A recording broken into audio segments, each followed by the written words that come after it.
नमस्कार। जय सिया राम, जय हनुमान। सभी भाई बहनों को प्रणाम। मित्रों, हम आजकल नीति सार के विषय में बातें कर रहे हैं, चर्चाएं कर रहे हैं। तो हम पूर्व में ब्रह्मा जी की नीति, विष्णु जी की नीति, भगवान शंकर की नीति आदि आदि पर चर्चा करी है। आज हम देवराज इंद्र की नीति के बारे में चर्चा करेंगे। हमारे साथ में भूपेश प्रताप सिंह जी जुड़े हैं। आपका बहुत बहुत स्वागत है, बहुत बहुत धन्यवाद, बहुत बहुत आभार आपका। आपको नमन, अभिनंदन। तो देवराज इंद्र अपनी नीति में बताते हैं, देवराज इंद्र कहते हैं कि नीति की महिमा जो है वो अलग ही है। जो मनुष्य, जो प्राणी, चाहे वो देव हो या मनुष्य, जो नीति से चलता है वो सफल होता है। जो अनीति से चलता है वो असफल होता है। उसे बहुत दुख भी झेलने पड़ते हैं। जय प्रकाश जी तिवारी हमारे साथ जुड़े हैं। आपका बहुत बहुत स्वागत, बहुत बहुत अभिनंदन। तो विशेष करके देवराज इंद्र बता रहे हैं कि एक बार की बात है जब नीति धर्मों के उच्छेदक वृत्तासुर का वध करके देवराज इंद्र इंद्रलोक में लौटे तो उस समय सभी देवताओं और महर्षियों ने उन्हें बहुत सम्मानित किया।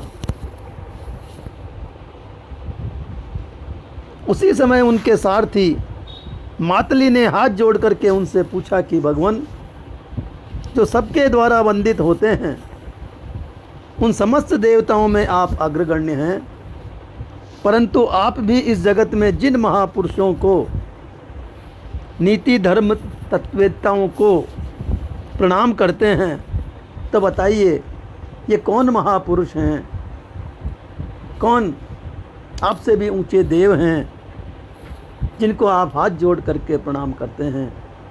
कृपया करके हमें बतलाने की कृपा करें। ये बात राजा इंद्र के सारथी उनसे पूछ रहे हैं। तब देवराज इंद्र ने उत्तर दिया कि हे मातले, मातले उस सारथी का नाम था। तो देवराज इंद्र कहने लगे कि हे मातले, धर्म, अर्थ और काम का चिंतन करते हुए भी जिनकी बुद्धि अधर्म में नहीं लगती, मैं प्रतिदिन उन्हीं को नमस्कार करता हूँ। कोई एक ऐसा विशेष नहीं है जिसका मैं तुम्हें नाम बताऊं। मैं उन सभी धर्मात्माओं को प्रणाम करता हूँ जो धर्म, अर्थ और काम का चिंतन करते हैं, लेकिन फिर भी उनकी बुद्धि अधर्म की तरफ नहीं जाती है। वे धर्म में कायम होते हुए ही, धर्म के पथ पर चलते हुए ही अपना जीवन व्यतीत करते हैं। मैं उन्हीं को नमस्कार करता हूँ। धर्म चार्थम च कामम चेखाम चिंतयंताम मति है। नाथ में वर्तते नित्यम नाथ नमस्यामि मातले। हे मातले, मैं उन्हीं को नमस्कार करता हूँ जो सब कार्य करते हुए भी अधर्म की ओर अग्रसर नहीं होते हैं। हे मातले, जो अपने आप को प्राप्त हुए भोगों में ही संतुष्ट हैं, जो ईश्वर ने उनको भेज दिया वे उसमें ही संतुष्ट हैं।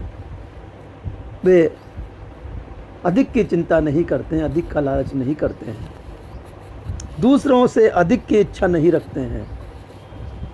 जो सुंदर वाणी बोलते हैं, मीठी वाणी बोलते हैं और बोलने में भी कुशल हैं, जिनमें अहंकार तथा कामना का सर्वथा अभाव है, जिन्हें कामना ने छुआ भी नहीं है, अधर्म की तरफ वे जाते भी नहीं हैं, ऐसे लोगों को, ऐसे पुरुषों को, ऐसे प्राणियों को मैं नमस्कार करता हूँ, क्योंकि वे पूजा करने के योग्य हैं, पूजने के योग्य हैं। देवराज इंद्र आगे तीर्थों की महिमा कह रहे हैं। कहते हैं कि गंगादि तीर्थों में श्रद्धा भक्ति पूर्वक स्नान अवगाहन करने की प्रेरणा प्रदान की जाती है। इतना ही नहीं, वे कहते हैं कि तीर्थों का मन ही मन स्मरण करके सामान्य जल में भी यदि स्नान कर लिया जाए, तीर्थों की भावना हृदय में कर ली जाए, तो तीर्थों में जाकर के स्नान करने के बराबर ही फल प्राप्त होता है। देवराज इंद्र कह रहे हैं कि हे मातले, लोग तीर्थ करने जाते हैं, लेकिन कोई किसी कारणवश नहीं जा सकता हो, असमर्थ हो, तो यदि घर पर भी कुएं पर, बावड़ी पर, नदी पर भी सामान्य जल से स्नान करते हुए भी वो ये ध्यान कर ले, मन में भावना कर ले कि मैं गंगा में स्नान कर रहा हूँ, यमुना में स्नान कर रहा हूँ, या समुद्र में स्नान कर रहा हूँ, पुरी में स्नान कर रहा हूँ, काशी में स्नान कर रहा हूँ, प्रयाग में स्नान कर रहा हूँ, संगम में स्नान कर रहा हूँ, तो उसे वही फल प्राप्त होता है जो वहाँ जाकर के, तीर्थों में जाकर के जो स्नान का फल प्राप्त होता है, वही फल भावना से, संकल्प से उसे घर पर भी साधारण जल से स्नान करने पर भी प्राप्त हो सकता है। और उसी प्रकार जो फल वहाँ मिलता है, वही फल उसे साधारण जल से घर पर स्नान करने पर भी प्राप्त हो जाता है। मनुष्य को चाहिए कि वह कुरुक्षेत्र, गया, गंगा, प्रयाग और पुष्कर क्षेत्र का मन ही मन चिंतन करके जल में स्नान कर ले, प्रतिदिन कर ले। प्रतिदिन उसे ऐसा लगेगा, उसे वही फल प्राप्त होगा जो तीर्थों में जाकर के स्नान करने से प्राप्त होता है। ऐसा करने से वह पाप से उसी प्रकार मुक्त हो जाता है जैसे चंद्रमा राहु के ग्रास करने से, राहु के ग्रहण लगने से जिस तरह चंद्रमा मुक्त हो जाता है, उसी तरह मनुष्य पापों से मुक्त घर पर ही स्नान करके पापों से मुक्त हो सकता है। सबसे बड़ा तीर्थ है गौ सेवा। राजा इंद्र इससे भी बड़ी बात कह रहे हैं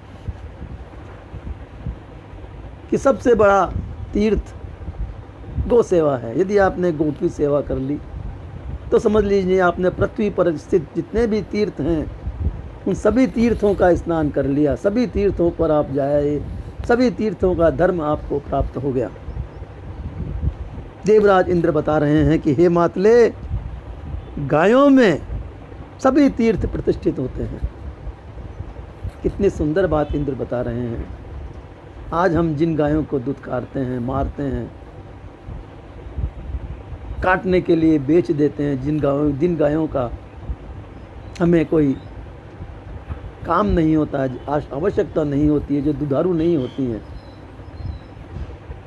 जो दूध देने लायक नहीं रहती हैं, उन्हें हम कसाईयों के हाथ बेच देते हैं या उन्हें घर से निकाल देते हैं। उनके लिए भी भगवान इंद्र कह रहे हैं, देवराज इंद्र कह रहे हैं कि गायों के शरीर में सारे देवताओं का, सारे तीर्थों का निवास होता है। यदि कोई मनुष्य गायों की सेवा कर ले तो सारे तीर्थों का उसे फल प्राप्त हो जाएगा। अब वो अलग अलग बता रहे हैं कि मनुष्य गाय की पीठ को छूता है और उसकी पूंछ को नमस्कार करता है तो वह मानो तीर्थों के 3 दिनों तक उपवास पूर्वक रहकर स्नान कर लेता है।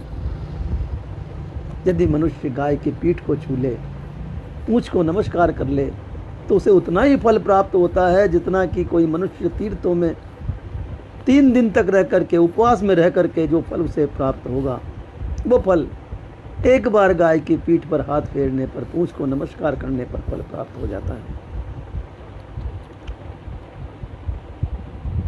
त्रहम स्त्रात स भवति निराहारश्च वर्तते स्पर्शते यो गवाम पृष्ठम बालधिम च नमस्यति। स्पष्ट कह दिया है कि गऊ की पीठ पर जो हाथ फेरता है जो पूंछ को नमस्कार करता है उसे बहुत फल प्राप्त होता है। ये इंद्र मनुष्य के कल्याणकारी नीति बता रहे थे। ये सूक्ष्म नीतियां हैं, संदर्भ के लिए है केवल। बृहद चर्चा इसकी हम धीरे धीरे बाद में करेंगे। प्रारंभ में केवल भूमिका के तौर पर हम बातें करते हैं, चर्चा करते हैं अलग अलग देवताओं के बारे में। प्रस्तावना के रूप में हम ये कार्यक्रम चला रहे हैं। आगे जो जो श्रोता जुड़ते जाएंगे, इसमें लोगों का मनोभाव जुड़ता जाएगा, लोगों की दिलचस्पी बढ़ती जाएगी। हम इसे और भी बृहद करते जाएंगे, इसमें और भी आनंद आने लगेगा, चर्चा में आनंद आने लगेगा। तो मित्रों, आज बस इतना ही। कल हम देवगुरु बृहस्पति जी की नीति के बारे में बातें करेंगे, चर्चा करेंगे। इस तरह ये क्रम हमारा प्रतिदिन 10 मिनट 15 मिनट प्रतिदिन चलेगा। और ये श्रृंखला जब तक प्रभु की इच्छा होगी चलती जाएगी। आगे फिर ईश्वर मालिक है, उसकी मर्जी है, उसकी इच्छा है, उसकी भावना है। आप लोग भी जुड़िए, अपने मित्रों को भी जुड़ाइए। नमस्कार, प्रणाम, जय सिया राम, जय हनुमान। कल फिर मिलेंगे इसी पटल पर, इसी समय। तब तक के लिए नमस्कार, शुभ